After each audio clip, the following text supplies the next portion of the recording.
여러분 안녕하십니까, 홍일록입니다. 오늘은 주원장의 책사이자 명리학계의 태두 유백운에 대한 이야기입니다. 유백운은 도적대장 주원장을 황제의 위에 올리고 명나라 창업을 도운 책사입니다. 또한 그는 명리학계의 태두로 명리학의 바이블을 할 수 있는 적천수를 지은 사람입니다. 우리는 이 사실을 놓고 두 개의 가업을 동시에 이룬 이 사람이 과연 동일인물인가 하는 의심이 들 지경입니다. 사람의 능력에는 한계가 있는 법인데 말입니다. 이는 마치 피카소 같은 대화가가 동시에 베토벤 같은 악성이다 라는 것과 같습니다. 유백운의 학문은 천문, 지리, 경학, 병학, 역학 등 광범위하였고 학문 간의 이러한 경계선이 전부 사라지자 모두가 통섭이 돼 가지고 마침내 초인의 경지에 오는 것 같습니다.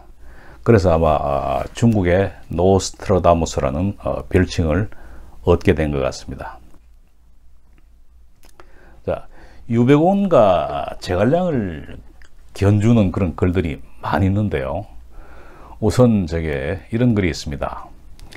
전조 군사 제갈량, 후조 군사 유백운, 천하 삼분 제갈량, 일통강산 유백운. 이 글이 주는 뉘앙스는 유백운이 제갈량보다 더 낫다는 것이죠.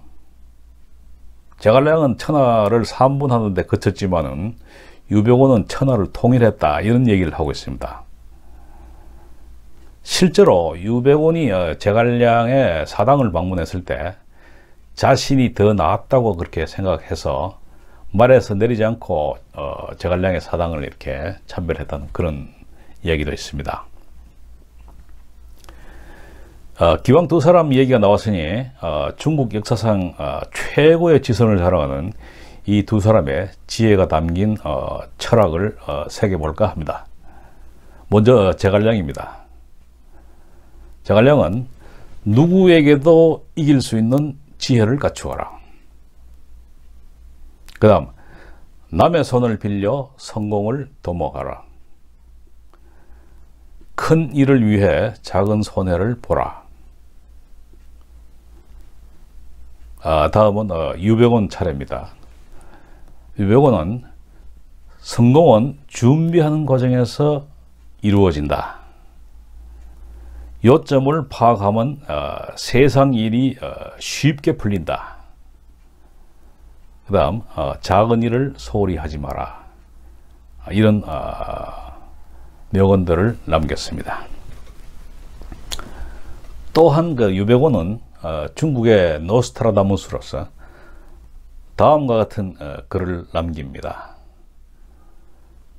금일 등화 조상이나 내일 등화 조하로다.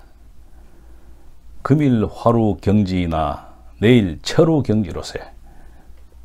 자, 금일 등화 조상, 그 당시 오늘날 이죠. 오늘날 등불은 조상, 위로 비춘다. 밑에서 위로 비춘다. 그렇지만 내일 등화 조하, 미래의 등불은 위에서 아래로 비출 것이다. 자, 이 전기에, 그러니까 700년 뒤의 얘기인데요. 700년 뒤에 전기라는 어떤 게 생긴다는 걸 예언을 하고 있는 것 같습니다. 등불이라는 것은 사람이 끄고 또 불을 붙이고 해야 되기 때문에 높은데 두기 불편해서 보통 손이 닿는 데 두게 되고요. 그렇게 따라서 이 등불이 아래에서 위로 비추게 된다는 그런 얘기입니다. 당시에는. 그렇지만 미래의 등불인 조하라고 해서 미래의 등불은 전기를 예언을 하는데 전기가 스위치로 껐다 켰다 하니까 이게 밑에 있을 필요 없죠. 위에 천장에 달아놓고 밑으로 비춘다, 조하다, 이렇게 얘기합니다. 그 다음 글이 금일 화루 경지이나 오늘날에는 소가 밭을 갈지만 내일 철우 경지라 철로 된 소, 이게 트랙터를 얘기하네요. 그래서 그분이 1300년대에 활동을 한 사람이니까 700년 정도 앞을 이렇게 예언하였다고 합니다. 자, 말년에 주원장이 갑자기 유배원을 부릅니다. 불러서 이렇게 질문을 합니다. 명나라 황실이 언제까지 가겠느냐? 그 질문을 듣자 유배원의 등에 식은땀이 쫙 납니다. 왜냐하면 개국 공신이든 뭐 누구든 간에 그때까지 살아남은 사람이 없습니다. 옛날에 같이 일을 도움했던 사람은 그 주원장이 다 죽이고 오로지 한 명 살아남은 사람이 유배원이었는데, 유배원도 이제 그 질문을 들으니까 나도 이제 오늘로 끝인가 하는 생각이 들었기 때문에 식은땀이 났던 것 같습니다. 그렇지만 다행히 이 질문에 대한 예견을 하고 미리 대비를 좀 했던 것 같네요. 그래서 지체 없이 그 자리에서 만자만손까지입니다. 명나라 황실이 만자만손까지 계속될 것입니다. 그런 뜻이죠. 그렇게 이제 주원장이 만족했고 다행히 아무 일도 일어나지 않았습니다. 실제로 명나라는 만력제의 손자 숭정제에서 끝이 납니다. 만력제의 손자니까 만손이네요. 만손에서 실제로 끝이 납니다. 그때쯤 조정은 썩을 들어섰고 외우내환에 시달리게 됩니다. 북쪽은 청나라 만주족이 내려오고 남쪽에서는 이자성의 반군이 올라와서 자금성을 위협합니다. 절체절명의 순간이네요. 숭정제는 그때 선대로부터 내려오는 보물함이 생각납니다. 위기 때 열어보라고 한 그런 보물함이 있었던 모양인데요. 열어보니 이제 그 안에 편지가 한 통 있고, 편지를 개봉을 해 보니까 유배원이 그린 그림 3장이 나옵니다. 첫 번째 그림에는 황제와 장군이 서로 가물을 즐기는, 그런 술을 마시고 가물을 즐기는 그런 그림이었습니다.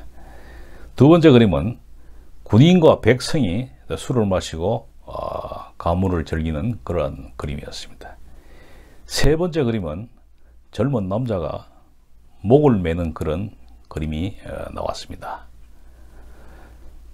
그래서 숭정제는 부들부들 떨면서 자금성 북문을 빠져나와 경산에 올라가지고 목을 메어 자살을 하게 됩니다. 경산은 이름이 경산이지 사실은 그 북경의 산이라고 할 만한 게 없죠. 자그마한 언덕입니다. 지금은 경산공원으로 되어 있습니다. 찡산공원이라고 이제 공원으로 되어 있는데요. 거기 올라가면 저 멀리 그 999칸의 방이 있다고 하는 자금성이 밑으로 쫙 내려다 보입니다. 만감이 치우쳤겠죠. 이게 그때가 33살이었습니다. 숭정제가. 그래서 200년 명나라 황업이 이렇게 숭정제에서 끝이 나게 됩니다. 자, 오늘은 중국의 노스트라다무스 유배원에 대한 이야기였습니다. 여러분 감사합니다.